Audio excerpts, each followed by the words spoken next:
Movie की शुरुआत में हम देखते हैं जेमा नाम का एक टीचर को जो छोटे बच्चों की क्लास ले रही थी। स्कूल छुट्टी होने के बाद जब वो बाहर आता है वो एक छोटी बच्ची को देखता है जो एक मरा हुआ चिड़िया के पास खड़ा था। उसके बाद हम टॉम को देखते हैं जो असल में जेमा की बॉयफ्रेंड है। वो दोनों चिड़िया को कब्रिया दे देते हैं। उसके बाद वो दोनों एक जगह जाते हैं जहाँ हर घर सेम दिखता है। मार्टिन नाम का एक आदमी था जो इन दोनों को नंबर 9 घर के अंदर ले जाता है। उसके बाद मार्टिन अचानक गायब हो जाता है। तब टॉम और जेमा घूमने के लिए बाहर आते हैं। वो दोनों कार से जहाँ भी जाता है फिर से नंबर 9 घर के पास आ जाता है। तब उनके कार की पेट्रोल खत्म हो जाता है। अब रात हो जाता है और वो दोनों घर के अंदर चले जाता है। अगले दिन सुबह टॉम बाहर निकलने के रास्ता ढूंढने के लिए छत से आसपास देखता है, लेकिन आसपास बहुत सारे घर होते हैं एकदम सेम टू सेम। इसलिए दोनों बाहर निकलने की अलग रास्ता ढूंढने की कोशिश करता है। तब एक घर दिखता है जहाँ लाइट जला हुआ था, लेकिन वहाँ कोई नहीं था। टॉम उस घर को आग से जला देता है स्मोक सिग्नल के लिए। वो दोनों समझ जाते हैं कि ये एक लूप है। अगला दिन सुबह उन्हें एक बॉक्स मिलता है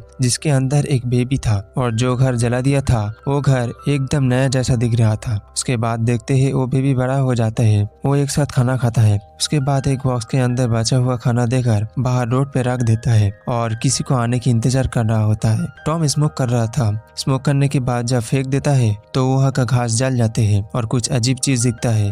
तब दोनों वहाँ खुदाई करने शुरू कर देता है। जेमा देखता है कि वहाँ पर वो बॉक्स नहीं है। वापस तीनों घर के अंदर चले जाते हैं। अगले दिन सुबह टॉम फिर से खुदाई करना शुरू कर देता है। वो दिन भी बीत जाते हैं। उनके साथ जो लड़का था वो अजीब हरकतें करता था, दिन रात चीखता रहता था। एक दिन जब वो ब्रेकफास्ट कर रहा था तब टॉम गुस्से से उसके खाने को फेंक देता है और बाहर कार में छोड़ कर आते हैं। एक रात टॉमी खुदाई करते करते बहुत गहरे तक चले जाते हैं क्योंकि उसे किसी को आवाज सुनाई दे रही थी वहाँ से। वो रात में वहीं सो जाता है। अगला सुबह जेमा उस लड़कों को नहीं ढूंढ पाते। वो ढूंढते ढूंढते जब वापस आता है तो देखता है वो उस गड्ढे के पास खड़ा हुआ है और उसके हाथ में एक बुक है। वो उस बुक के बारे में पूछता है, लेकिन वो लड़का कुछ जवाब नहीं देता। जब उसे पूछा जाता है कि तुम हमें अलावा और किससे मिले हो तो बताने के लिए ना कर देता है, लेकिन उसका बिहेवियर बताता है। अब वो लड़का यंग बन जाता है और बाहर कहीं चला जाता है। उसे ढूंढने के लिए जेमा उसके पीछा करता है, लेकिन उसे नहीं देख पाती है और हर बार 9 नंबर घर के पास चले आते हैं। टॉम खुदाई कर रहा था और तब उसे एक भगवा बैग मिलता है जिसके अंदर एक लाश देख पाता है। वो जल्दी बाहर चले आते हैं और उसका तबीयत बहुत खराब हो जाते हैं। जब जेमा वापस आता है वो टॉम की हालत खराब देखकर घर के दरवाजा खोलने की कोशिश करता है, लेकिन वो लड़का घर के अंदर था और किसी को अंदर जाने नहीं देता। इसलिए टॉम और जेमा घर के अंदर सो जाते हैं। उसके बाद हम देखते हैं कि वो दोनों रोड साइड पर बैठे थे। टॉम की तबीयत बहुत खराब था। वो जेमा से बात कर रहा था और अचानक वो बोलना बंद कर देता है और वो